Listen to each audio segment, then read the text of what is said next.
I should probably just post a whole week of filmy nightgowns.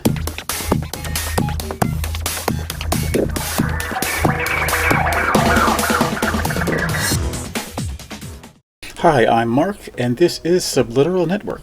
I make art and comics, and thanks for watching. Remember to hit like and subscribe and to leave your feedback in the comments. Now, I post art daily, 5 days a week on Instagram, Facebook, and Twitter, and this is a roundup of that work in case you missed it, with a little more detailed description added. You can read my Una the Gay-Budding comics free at radiocomics.com, and please visit my Patreon page if you'd like to support my work. All these links are in my description and bio, and please watch till the end so you don't miss anything. Well, by this time I was really getting into my She-Hulk groove, so I was really happy with the way this drawing came out. Although I originally drew it on brown craft paper, colored it with markers and added some highlights, sold it on eBay, but I saved the line work in Photoshop and I changed it into a black and white line work instead of an ink line on brown paper. So this one is going into the digital coloring queue, and I'm going to eventually do a nice painting job on this one. This is my version of She-Hulk, of course, is I like her the best. I just like to load her up with muscle and snatch in that waist and give her these wide shoulders and this giant hair. I don't know, man. I love it. You'd be surprised what was in those comics that you could buy off the newsstand back in the 70s. This is from The Incredible Hulk. Sometime in the 70s, I think it was issue 138, Betty Ross is called into the secret lab of MODOK. He was a super genetic created genius for an evil organization. But I'm getting into the weeds. She's called into the forest to be subjected to some experiment that's going to change her into an evil, super strong creature called the Harpy. So she gets this psychic summons, and she gets up, and for some reason she gets undressed, walks through the woods, and enters the secret lab.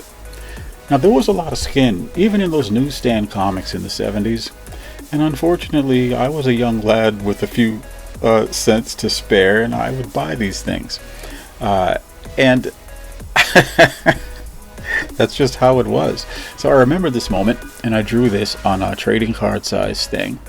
And I think it's kind of a cool picture, even if you don't know the context. Looking back, they really manipulated us young kids. We were into our superheroes, but they would throw like a naked broad or a half undressed broad in the comic, so we would spend our money on these things.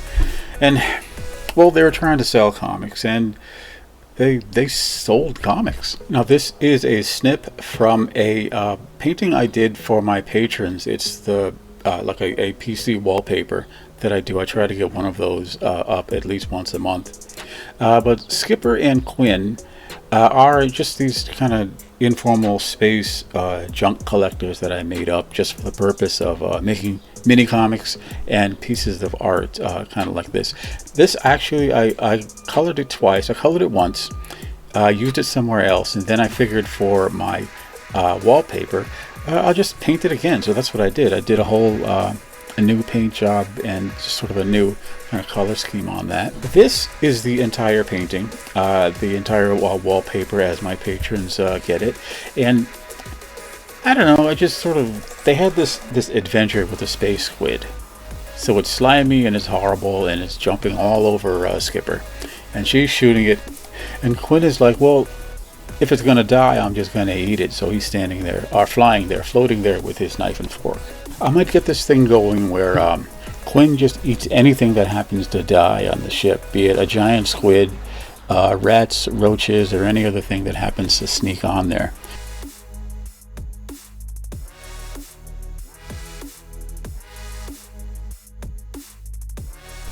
I'd like to thank you, my subscribers, and especially my new subscribers. I'm very happy you enjoy hearing something more about the work that I'm doing, and I hope the videos are entertaining, and I really hope you can come back for more.